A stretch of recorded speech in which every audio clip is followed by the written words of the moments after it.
Son las 9:10 de la mañana, a las 8:10 en Canarias. El gobierno español y sobre todo su presidente ha recibido en las últimas horas un balón de oxígeno que en los tiempos que corren, pues francamente no está nada mal, ¿eh? La invitación de Italia, del primer ministro Mario Monti, a que España acuda a esa minicumbre A4 sobre el crecimiento económico el próximo mes de junio en Roma, y también el apoyo declarado, que no es sorpresa, pero en fin, reiterado, de la canciller alemana Angela Merkel al plan de reformas que está aplicando el gobierno español. Bueno, se podrá discutir si ese apoyo, visto por dónde van las reformas, acabará sumando o restando, pero desde luego políticamente es un gesto valioso. Y a todo eso, el presidente del gobierno podría sumarle en las próximas horas o en los próximos días otro dato importante, que es o que sería el apoyo público, el acuerdo con el primer partido de la oposición. Desde luego la oferta está sobre la mesa y hoy mismo se la va a reiterar el secretario general del Partido Socialista, Alfredo Pérez Rubalcaba. Buenos días, bienvenido. ¿Qué tal, señor Rubalcaba? ¿Cómo está? Muy bien, gracias.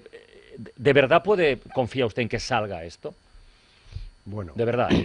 Yo creo que la palabra crecimiento ha aparecido en la agenda europea de manera reiterada en las últimas semanas. La victoria de Hollande sin duda ha supuesto un dato importante y pienso que estamos en un momento clave de la economía española, un momento muy difícil en el que justamente que Europa ponga en marcha una política de crecimiento es fundamental. Por tanto, la reunión del miércoles, que es informal, pero que va a marcar las líneas de la reunión formal del próximo mes de junio, es clave. Hay una reunión de los socialistas europeos, otra de los populares europeos, después la cena, y para España es fundamental. Yo creo que sí. Yo creo que Europa va a girar, probablemente no con toda la contundencia que España necesitaría, pero yo creo que sí. Yo creo que se van a abrir nuevas vías y lo que hay que hacer es estar ahí. Y por eso le voy a decir al presidente del gobierno, él va a una reunión, yo a otra, después él va como presidente del gobierno a la cena, vamos a buscar líneas comunes de actuación, porque es muy importante que España se la oiga con una sola voz en la familia socialista y en la familia popular. ¿Y usted cree que el presidente va a aceptarlo esto? ¿De verdad se lo cree? Espero. Pero no, ya que lo espera ya lo sé, pero ¿de verdad cree que hay base para pensar que puede haber algún tipo de pacto en eso? Yo no tengo ninguna razón para pensar que el presidente del gobierno quiera lo mejor para España, y estoy convencido de que esto es lo mejor para España. Repito, de crecimiento hablamos los socialdemócratas hace ya meses, yo lo hice en la campaña electoral. De crecimiento habla ahora todo el mundo, habla Monti, la propia Angela Merkel lo ha hecho. No he escuchado al señor Rajoy hablar mucho de crecimiento, pero en fin, eso sería lo de menos. Lo que está claro es que si hay un país de Europa que necesita una política de crecimiento europeo y cambios en el Banco Central Europeo y cambios, en nuestro caso, en el calendario de consolidación fiscal, que es imposible que lo cumplamos, si hay un país de Europa que lo necesita, es justamente España, también Italia, no solo España. Por tanto, confío en que nos pongamos de acuerdo. Pero la fórmula concreta que usted plantea, señor Rubalcaba, ¿cuál es?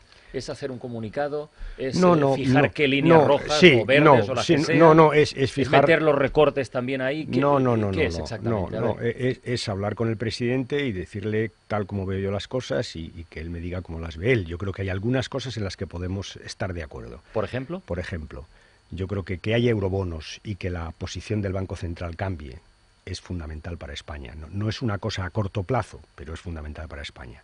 Segundo, que haya un plan de crecimiento, yo lo llamé en la campaña electoral un plan Marshall, que supone ingresos, un impuesto de transacciones financieras europeas que da muchísimo dinero, que supone que los recursos de la Unión Europea, que los hay, se centren en la I+D, en la educación, en el empleo de los jóvenes, que supone un reforzamiento del Banco Europeo de Inversiones, que supone la existencia de bonos europeos para determinados proyectos de infraestructura. Estas cosas son un plan de crecimiento en el que podemos estar de acuerdo. Es más difícil lo del calendario de consolidación fiscal, pero yo se lo voy a volver a proponer. En conjunto, todas estas medidas creo que supondrían un cambio sustantivo en la política económica europea que ayudarían a crecer a España y que serían fundamentales en el momento que vive la economía española, que es, repito, muy difícil. Oiga, ¿y estas cosas cómo se hacen? ¿Cómo funcionan? Quiero decir, usted llama a la Moncloa y le pasan con el presidente del gobierno, usted le llama al móvil a Rajoy, ¿cómo lo hacen esto? No se preocupe que pero hay ¿cómo fórmulas. se hace? ¿Usted tiene el móvil del presidente del gobierno? No lo tengo. ¿No lo tiene? No. ¿No tiene el móvil del presidente del gobierno? No lo tengo, Para llamar en un momento dado y decirle, oye... No lo tengo, pero tampoco es un problema, que créame, técnicamente es relativamente fácil de resolver. ¿No? Bueno, no lo tengo. ¿Y él tiene el suyo? No lo sé. Pero no le ha llamado últimamente. No parece que... No es lo que más haga el presidente del gobierno, la oposición. Pero en fin, créame, no quiero entrar en eso. Me parece que el miércoles es importante, vamos los dos a Europa, él a la familia popular, yo a la socialista, yo voy a tener una reunión con gente con partidos que están mandando en Bélgica, en Francia, pueden hacerlo en Alemania, el SPD, partidos que influyen mucho en sus países, y es muy importante que se nos oiga a los españoles con una sola voz, no sé si en todo, pero por lo menos en lo sustantivo. Los socialdemócratas llevamos, repito, meses hablando de crecimiento. Vamos a aprovechar ese empuje, esa ola que está ahí, para intentar sacar un cambio en la política europea, repito, sin el cual España lo va a pasar francamente mal. De hecho, es que lo estamos pasando muy mal. Perdóneme que insista, no, simplemente a nivel de reflexión, porque me estaba dando vueltas a la cabeza.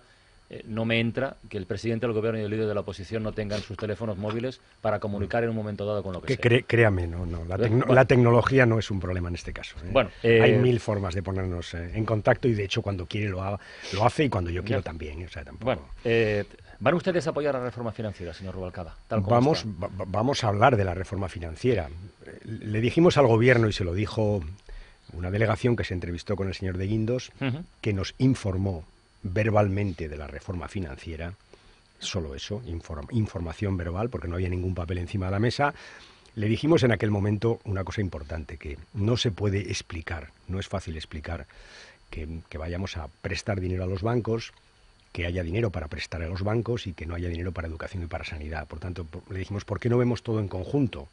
Es verdad que el gobierno aprobó la semana pasada recortes educativos y sanitarios, por cierto, se quedó solo, no habló con el Partido Socialista, no habló con nadie, se quedó solo y perdió una ocasión de hacer un planteamiento global que creo que sería entendible por el conjunto de los españoles. A pesar de eso, vamos a mandar una serie de observaciones en relación con la reforma financiera.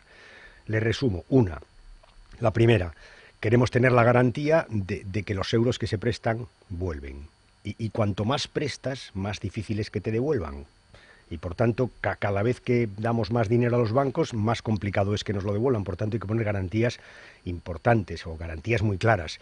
En el decreto ley se crean las sociedades de gestión inmobiliarias, para que todo el mundo lo entienda, son sociedades que van a gestionar los activos sucios o tóxicos. Y aparece una cosa que, claro, no se ha leído mucho, pero que aparece, y es que esas sociedades pueden tener ayudas financieras. Dice que eso se establecerá reglamentariamente, es decir, que lo hará el gobierno, no el Parlamento, que queremos saber qué ayudas son y cómo se devuelven.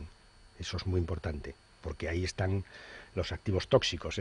Las sociedades son lo más parecido a un banco sucio, para entendernos, que todo el mundo lo entienda. Segundo, es muy importante las reglas de transparencia, y mucho más después de lo que ha pasado en Bankia. ¿Qué reglas hay cuando hay dinero público? Sueldos, códigos de buenas conductas, de buenas prácticas, muy importante. Y tercero, algo fundamental también, hay que pensar en los clientes, en los ciudadanos. Yo le doy dinero a un banco, pero a cambio de eso le puedo pedir cosas. Así ha sido, de hecho, en otros países de Europa, y ya, repito, ahora que vamos a hacer por tercera vez un esfuerzo, bien está que lo hagamos y que les digamos a los bancos qué hay de los créditos, si hay préstamos del Estado, cuánto dinero de eso se da a créditos, qué hay de las hipotecas, si hay préstamos del Estado porque los bancos no pueden pagar, qué pasa con los clientes que tienen hipotecas y no pueden pagar, hay que hacer algo. Y, por cierto, que hay de las preferentes, porque hay casi 1 millón de españoles que se sienten estafados con razón. Por tanto, todo eso forma un conjunto de cosas que queremos hablar con el gobierno y que nos parecen todas ellas muy sensatas. Hace un par de semanas, señor Rubalcaba, dijo usted que no creía que fuera necesario que la banca española, el sistema financiero en general, tuviera que acudir a fondos europeos para recapitalizarse. Eso lo dijo usted hace 15 días. Sí. ¿Lo mantiene a día de hoy? Sí, lo mantengo. Lo mantiene. Sí. No cambia de opinión por lo que ha aflorado de Bankia, de lo que sea. No, creo que no. Creo que tenemos capacidad para hacerlo solos, y además creo que tenemos que intentar hacerlo solos. ¿Ha hablado usted con Rodrigo Rato en algún momento para preguntarle algo de Bankia que le pudiera aclarar? Detalle? A mí quien me tiene que aclarar es el gobierno, ya. Primero. Yo lo que quiero es que venga el señor de Guindos al Parlamento a contarlo. Es que han pasado 15 días desde que nacionalizamos Bankia y no sabemos nada. Por tanto, lo primero, que venga el gobierno. Después tendrán que venir, lógicamente, los responsables. También el gobernador del Banco de España, que según mis noticias se ha ofrecido para venir al Parlamento. Y después veremos. Pero aquí hay que aclarar qué pasó y dónde vamos. Yo que al gobierno le quiero decir, oye, ¿qué ha pasado? ¿Qué información tiene el gobierno? Y sobre todo, ¿qué tiene previsto el gobierno? Porque alguna hoja de ruta tendrá en relación con Bankia, como la tiene en teoría en relación con el sistema financiero. Por cierto, se me olvidó decir antes una cosa muy importante. Hoy el gobierno creo que va a anunciar qué empresas van a valorar los activos. Yo quiero decir al gobierno que lo piense bien, porque hay otros países que han hecho estos ejercicios de transparencia y lo que han hecho ha sido coger auditores oficiales, algunos bancos centrales, otros la Autoridad de Supervisión Bancaria Europea, pero institutos, organismos oficiales, porque si contratas a una empresa privada siempre te queda la duda de que esa empresa privada puede bajar el valor de los activos porque luego venga alguna amiga de la empresa privada a comprar esos activos. Oiga, Por ¿qué dirá tanto, usted el miércoles? eso no debería hacerlo así. ¿Qué dirá usted el miércoles cuando sus colegas, que seguramente se lo van a preguntar, Sí. Oye, ¿y qué pasa con el Banco de España ahora? Pues Porque en muy buen lugar no ha quedado. Pues verá, tendré que decir que seguramente ha habido fallos en la supervisión, es evidente que algo ha pasado, y a continuación tendré que defender al Banco de España. Fallos en la supervisión han tenido todos los bancos centrales europeos, porque dinero, préstamos, a veces a fondo perdido, ha metido Francia, ha metido Holanda, ha metido Alemania, muchos países de Europa. Por lo tanto, esos países habrán tenido fallos en la supervisión. El problema es que todos ellos, o la diferencia es que todos ellos han defendido a sus instituciones. Y yo voy a defender al Banco de España. Puede haber un fallo, puede haberlo. Pero eso no significa que te cargues el papel del Banco de España. Y yo creo que el gobierno, en ese afán que tiene de encontrar siempre un culpable distinto del propio gobierno, ¿sabe usted? De echarle la culpa a alguien, a Zapatero, a las comunidades, al Banco de España, ha puesto en cuestión el buen nombre del Banco de España, y desde luego no lo voy a hacer. Les voy a explicar a los socialistas europeos que efectivamente habrá habido fallos de la supervisión, que los ha habido en otros países de Europa, pero que tenemos un Banco de España que funciona, y que es serio, y que es respetable, y al que hay que escuchar. Y hubo fallo evidente del gobierno del que usted formaba parte en el cálculo del déficit anterior, porque los números cantan, eso se lo habrán preguntado ya muchas veces, pero eso es así, lo asumen ustedes como tal, ¿no? Vamos a ver, hubo una cosa que he explicado varias veces, aunque yo no estaba en el gobierno, pero que entiende cualquiera. La economía española se paró en agosto. La española, la francesa, la alemana, la británica, la holandesa. El resultado fue que te cayeron los ingresos y que muchas economías, la holandesa y la británica, entre otras, tuvieron un déficit superior al esperado, también la española. El Estado pudo corregir esa caída y aumentó impuestos, las comunidades autónomas no, y por tanto el déficit aumentó.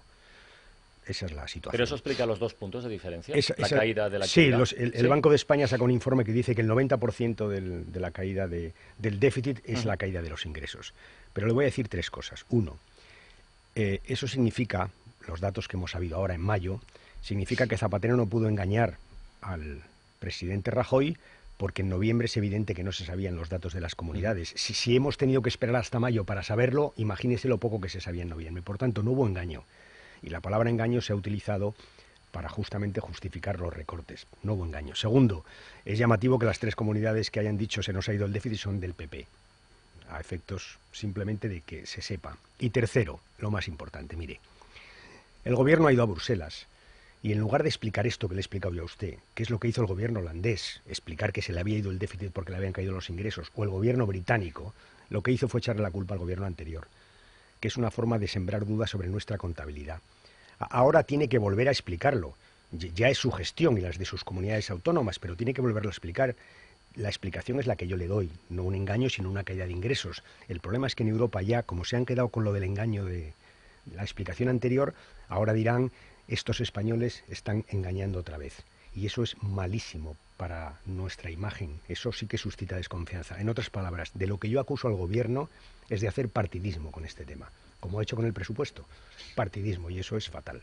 Señor Rúa, acaba de cumplir los primeros 100 días como secretario general del Partido Socialista. No sé si está a día de hoy donde imaginó que estaría, si está mejor, si está peor. Usted y el partido, me refiero a no, hombre, yo creo que las cosas...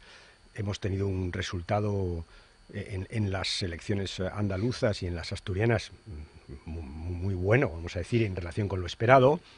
Se ha producido, yo creo que lo que está pasando, que es que el PP se está desgastando muy rápidamente por sus errores, por sus mentiras, por sus torpezas de gestión, porque ande que esto de Bankia pasará a la historia como la gigantesca torpeza de un gobierno en el manejo de una crisis bancaria. Pero en fin, todo esto está pasando y el PSOE poco a poco está recuperando. No va a ser un trabajo fácil. Se lo digo a mis compañeros de partido, no hay que lanzar las campanas al vuelo, porque es difícil. La gente tiene que volver a confiar en nosotros, nos tiene que ver, haciendo una oposición útil, que es muy importante, acordando cuando hay que acordar, antes hemos hablado de eso, discrepando, confrontando. Si el gobierno hace una reforma laboral sin hablar con nadie, que cuestiona y pone patas arriba lo que es nuestro sistema de relaciones laborales, nosotros tenemos que confrontar con el gobierno.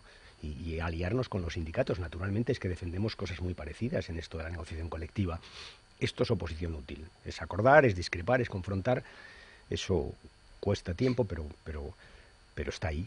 Y ahora tenemos una situación que yo creo que políticamente es relevante, y es que vamos a gobernar en Asturias y gobernamos en Andalucía. Y el presidente Griñán ha hecho un ajuste, lo ha hecho. Es verdad que los números del ajuste le han venido obligados por el gobierno, que por cierto ha decidido por su cuenta y riesgo cuánto déficit ajustaba cada administración.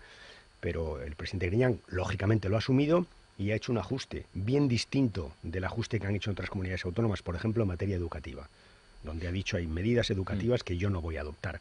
En resumen, que hay alternativas, que igual que pasa con Hollande en Francia, pasará en España con el presidente Griñán y en su caso con el presidente Fernández en Asturias. Andalucía, Asturias y a medio plazo, yo no digo a corto, ¿a medio plazo Extremadura puede tener un gobierno de izquierdas? Depende de Izquierda Unida. He oído que justamente anoche. Depende de Izquierda Unida. Es verdad que Izquierda Unida tiene que decidir en Extremadura si apoya al gobierno y a los recortes de un gobierno de la derecha o por el contrario busca otra fórmula de gobierno, pero yo quiero ser muy respetuoso con Izquierda Unida, es su decisión, sabe que el Partido Socialista tiene unas políticas, ahora las puede ver, porque las tiene en Andalucía, puede ver qué ha hecho el presidente Griñán, qué se ha hecho en Navarra con la amnistía fiscal, o sea, por ejemplo, entonces que esto de estar en el gobierno tiene eso, que puedes decir, oiga, esto no, en Navarra no hay amnistía fiscal. En Euskadi no hay amnistía fiscal. Donde gobiernan los socialistas y Podemos no hay amnistía fiscal. Hay recortes en cosas que no afectan a los servicios fundamentales de educación y de sanidad. Esa es una política diferencial. Izquierda Unida de Extremadura tiene que valorar que se pueden hacer ajustes de otra forma distinta, en definitiva, que se puede salir de la crisis de otra manera distinta. Alfredo Pérez Rubalcaba, secretario general del Partido Socialista Obrero Español. Gracias por estar esta mañana en la serie. Suerte. Gracias a usted. Muchísimas gracias.